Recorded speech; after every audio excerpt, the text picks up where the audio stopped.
Hello বন্ধুরা, কেমন আছেন? আশা করি সবাই ভালো আছেন। আবারও চলে এলাম নতুন একটি ভিডিও নিয়ে। এই মুহূর্তে আমি দাঁড়িয়ে আছি কিন্তু একদম শঙ্করপুর ব্রিজের উপর, এবং এই শঙ্করপুর ব্রিজ থেকে আপনাদেরকে দেখাবো আজকের শঙ্করপুরের বর্তমান ভিডিও। তো একদম শূন্য পর্যটক একদম নেই। তার সঙ্গে আপনাদেরকে দেখাবো ড্রোনের মাধ্যমে শঙ্করপুরের ভিডিওটা, টোটাল ড্রোনের মাধ্যমে শঙ্করপুরের ভিডিও থাকবে। আপনারা দেখতে থাকুন শঙ্করপুরের বর্তমান ফুটেজ।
তো এই ছিল শঙ্করপুরের বর্তমান ফুটেজ, আপনারা দেখতে পেলেন।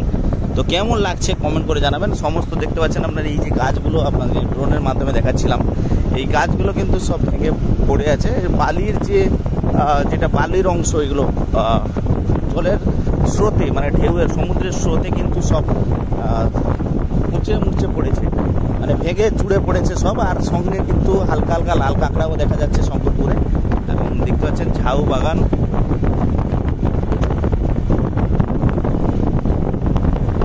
আমরা এই মুহূর্তে একদম বিচের সামনে থেকে সরাসরি ফুটেজ তুলে ধরছি আপনাদের সামনে। ভিডিও ভালো লাগলে লাইক করবেন, শেয়ার করবেন, সাবস্ক্রাইব করবেন। এবং ঝরা রোদ্দুর দেখতে পাচ্ছেন শঙ্করপুর, দীঘার শঙ্করপুর। তো এই হচ্ছে আপনাদের শঙ্করপুরের বিচ, সি বিচ। ও